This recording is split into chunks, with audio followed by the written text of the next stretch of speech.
ಎಲ್ಲರಿಗೆ ನಮಸ್ಕಾರ. ಈ ಮುಂಜಾನೆ ಒಂದು ಸದಭಿರುಚಿಯ ನೃತ್ಯ ಕಾರ್ಯಕ್ರಮಕ್ಕೆ ಭಾಗಿಯಾಗುವುದಕ್ಕೆ ಬಂದಿರೋ ನಿಮ್ಮೆಲ್ಲರಿಗೆ ಹೃತ್ಪೂರ್ವಕ ಸ್ವಾಗತ.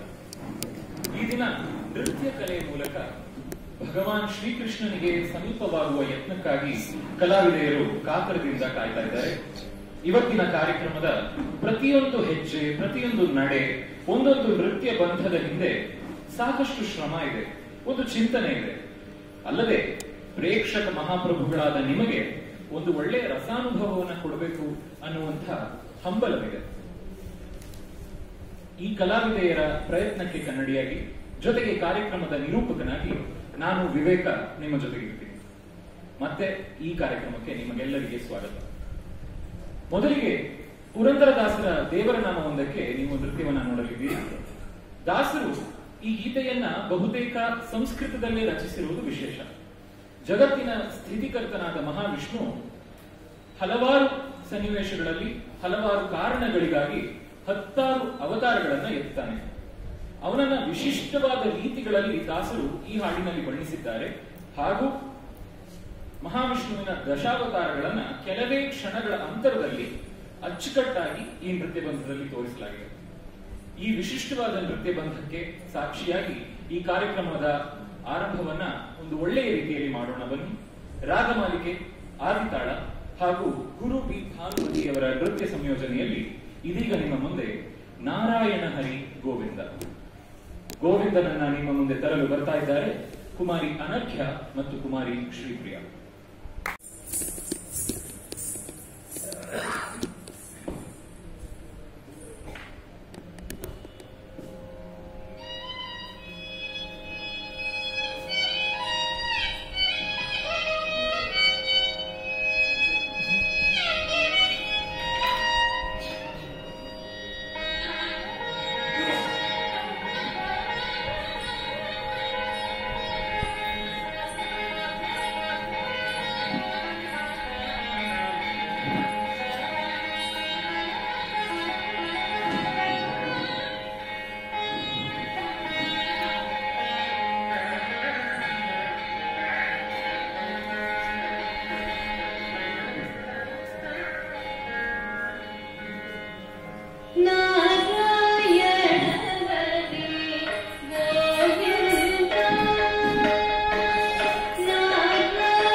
ಅದೇ ಅಲ್ಲ, ಎಲ್ಲ ವ್ಯವಸ್ಥೆ ಮಾಡಿದ್ದೀನಿ ಅಂತಾರೆ, ಅಧ್ಯಕ್ಷರೇ ಸ್ವತಃ ಹೇಳಿದ್ದಾರೆ.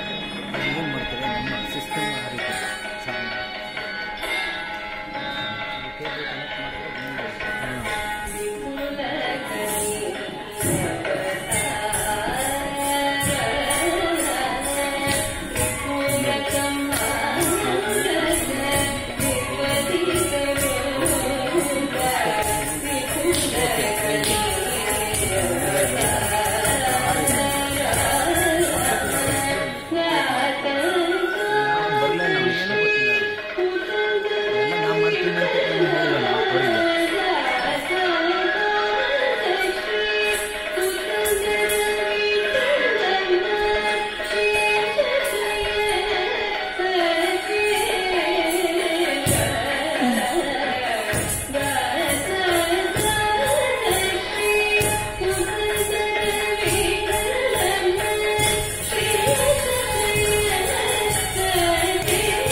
ಆರಂಭವಾಗಿದೆ.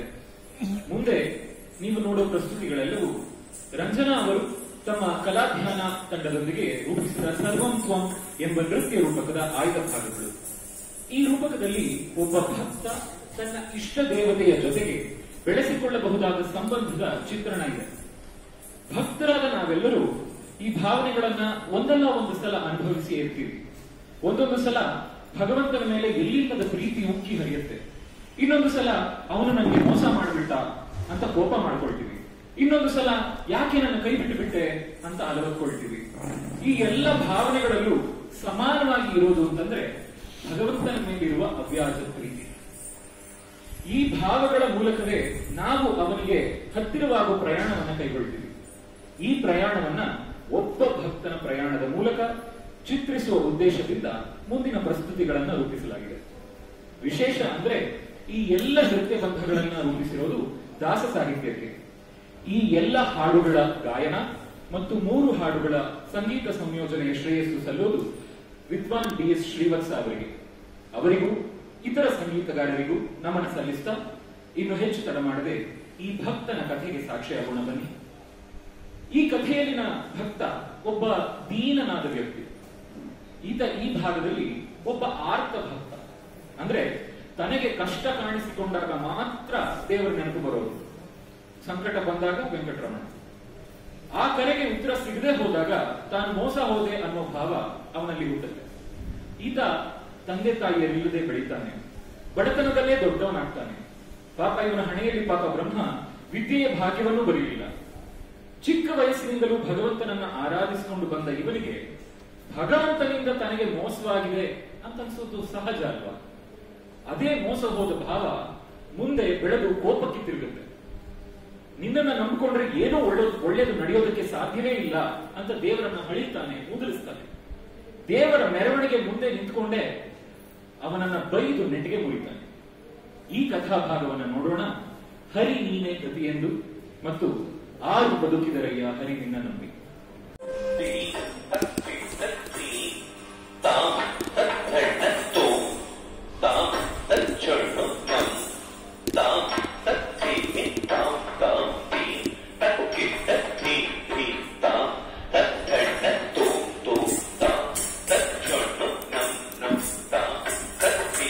Da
ಹರಿ ನೀನೆ ಗತಿಯೆಂದು ನೆರೆ ನಂಬಿದ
ಬರೋದೇನೋ ಸಹಜ, ಅವನೊಂದಿಗೆ ಕಿತ್ತಾಡೋದು ಸಹಜವೇ. ಆದ್ರೆ ಕೋಪ ಮಾಡಿಕೊಂಡು ನೀನ್ ನನಗೆ ಬೇಡ ಹೊರಟು ಹೋಗು ಅಂತ ತಳ್ಳಿ ಹಾಕ್ಬಿಟ್ರೆ ಏನ್ ಗತಿ? ನಮ್ಮವರು ಅಂತ ಅನ್ಸೋರ್ ಮೇಲೆ ಮಾತ್ರನೇ ಅಲ್ವಾ ನಮ್ಗೆ ಕೋಪ ಬರೋದು. ಆದ್ರೆ ನನ್ನವರು ನನಗೆ ಯಾರು ಬೇಡ ಅಂತ ತಳ್ಳಿ ಹಾಕಿದ್ದಾದ್ಮೇಲೆ ನಮ್ಮವರು ಅನ್ನೋರು ಇರೋದೇ ಇಲ್ವಲ್ಲ. ಅದೇ ಗತಿ ಈ ಭಕ್ತರಿಗೂ ಬಂತು. ಕೋಪವೋ ದ್ವೇಷವೋ ಬೈಬಲವೋ ಎಲ್ಲವೂ ಅವನ ಕಡೆಗೆ ಹರಿಸ್ತಾ ಇದ್ದ ಈ ಭಕ್ತ. ಅದನ್ನ ಅರ್ಪಿಸ್ಕೊಳ್ಳೋಕೆ ಭಗವಂತ ಇರೋವರೆಗೂ ಒಂದು ಆಧಾರ ಇತ್ತು, ಒಂದು ನೆಲೆ ಇತ್ತು. ಆ ನೆಲೆಯನ್ನೇ ನಿರಾಕರಿಸಿದ ಇವನಿಗೆ ಕಾಲ ಕೆಳಗೆ ನೆಲ ಕುಸಿಯೋ ಹಾಗನ್ನಿಸ್ತು. ಕೆಟ್ಟ ಮೇಲೆ ಬುದ್ಧಿ ಬಂತು ಅನ್ನೋ ಹಾಗೆ ವಿಷಾದ ಆವರಿಸ್ಕೊಳ್ತು. ಅಯ್ಯಯ್ಯೋ ತಪ್ಪಾಯ್ತು ಅಂತ ಬೇಡ್ಕೊಂಡ. ವಿಷಾದಕ್ಕೆ ಉತ್ತರ ಸಿಗದೆ ಹೋದಾಗ ಅದು ದುಃಖವಾಗಿ ಬದಲಾಯಿತು. ಕಣ್ಣೀರು ಹಾಕೊಂಡು ಮತ್ತೆ ನನ್ನ ಬಳಿಗೆ ಬರೋದೇ ಇಲ್ವೇನು ಅಂತ ಭಗವಂತನನ್ನ ಕೇಳ್ದ. ಈ ಕಥಾಭಾಗ ಈಗ ನಿಮ್ಮ ಮುಂದೆ ದಾಸನೆಂತಾಗುವೆನು ಮತ್ತು ಬಾಗಿಲನ್ನು ತೆರೆದು.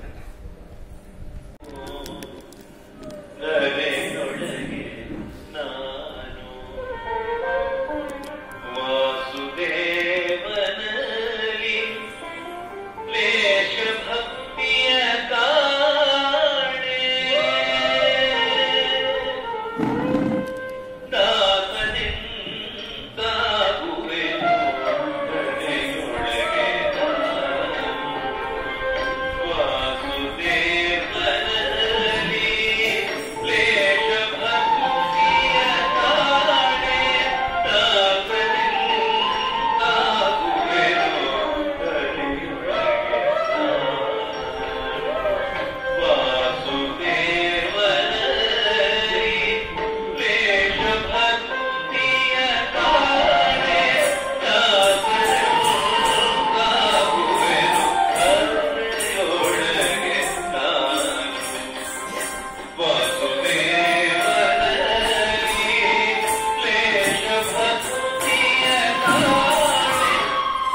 ತ ಗ ತ್ರಿ ತ್ರಿ ತ ತ